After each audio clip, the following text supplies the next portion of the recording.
Hey there YouTubers, Enduro Bandit here. I'm up on the mountain with my 2017 Yamaha YZ250X 2-stroke, and I'm going to be talking about some of the pros and cons of the bike and some workarounds for the cons.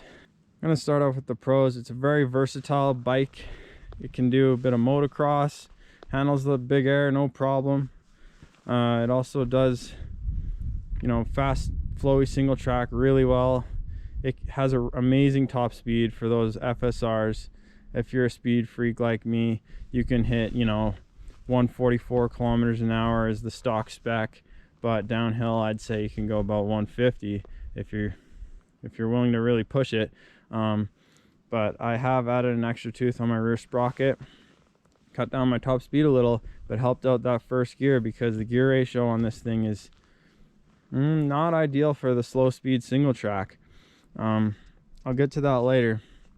The suspension on this bike, it's top of the line KYB. It's known widely as the best suspension out there. You can pretty much, if you've got the right spring rate in there, you can set the sag and ride. You don't need to take it to some suspension shop. I know it's pretty expensive to get it set up for some guys, for those KTM guys, to get it just right, but a lot of them, they do love the WP suspension. They hold it in high regard, so could be considered on par with the KYB in some cases. It's got a rowdy and fun power band hit that two-stroke guys love. That it doesn't have quite as much hit as a motocross YZ250, but they kept it pretty sharp, which is awesome. But that is going to hurt you on the more hardcore enduro, and to fix that, to mellow it out a little, to make it a little more predictable, you can put a flywheel weight in, and you can put a FMF gnarly header on there. Personally, I love the snappy feel and I love the power band hit. I think the header is great. It is slightly different than the YZ251. They tried to tuck it in a bit so it has less chance of getting dinged or crumpled by rocks and logs and stuff. Good performance. It looks good. Personally, I love black more than chrome, so I'll take that black pipe. Even with scrapes, to me, that just adds character. Yeah, brakes are amazing. So yeah, cons on this bike: it catches neutral often. That really sucks. Some days it just pisses me off, honestly. If you're doing a lot of hill climbs and you're in second gear, you need to hit it going fast, and then you need to downshift to first. Halfway, 3/4 way up the climb or something, you're really losing your momentum and you need that shift now. It might not be able to do that for you because you got to do 2 individual taps. Sometimes that's just takes too long and you lose your momentum.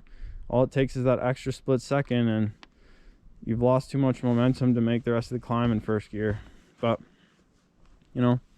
every bike has its drawbacks, and there are some issues with the some minor quirks with the transmission that can be very irritable on certain days.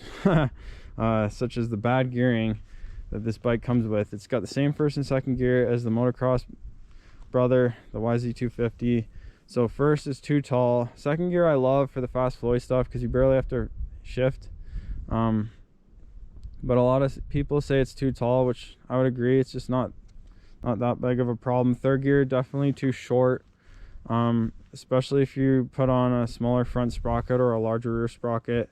Then it becomes really too small to be usable. Like, I'm not in third gear very often.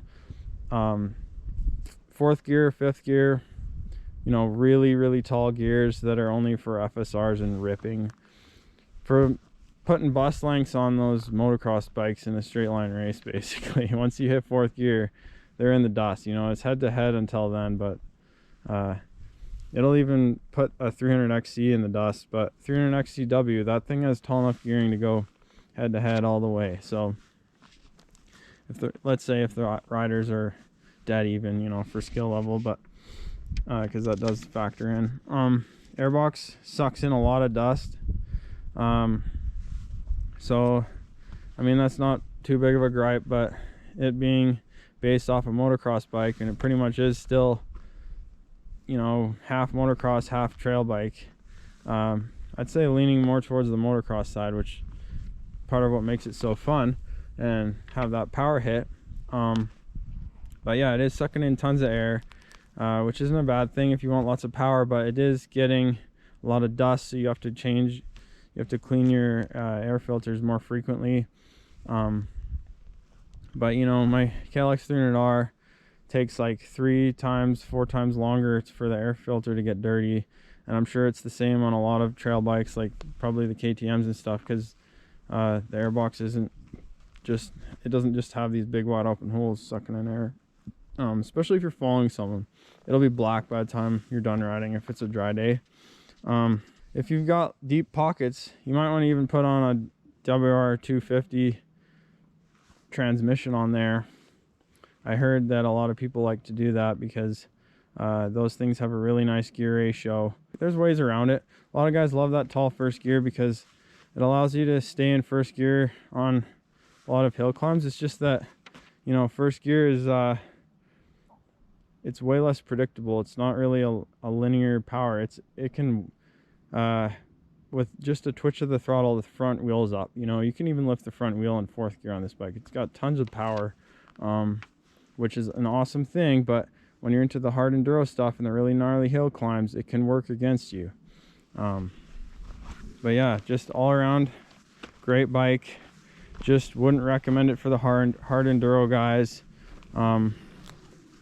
I put electron carb on mine, and if you're not into tuning carbs, you know, here and there, and I don't really like messing with carbs too much, then electron carb or a smart carb could be a good option for you. Anyway, thanks for watching, guys, and stay tuned for more videos. Hope this video helped you out.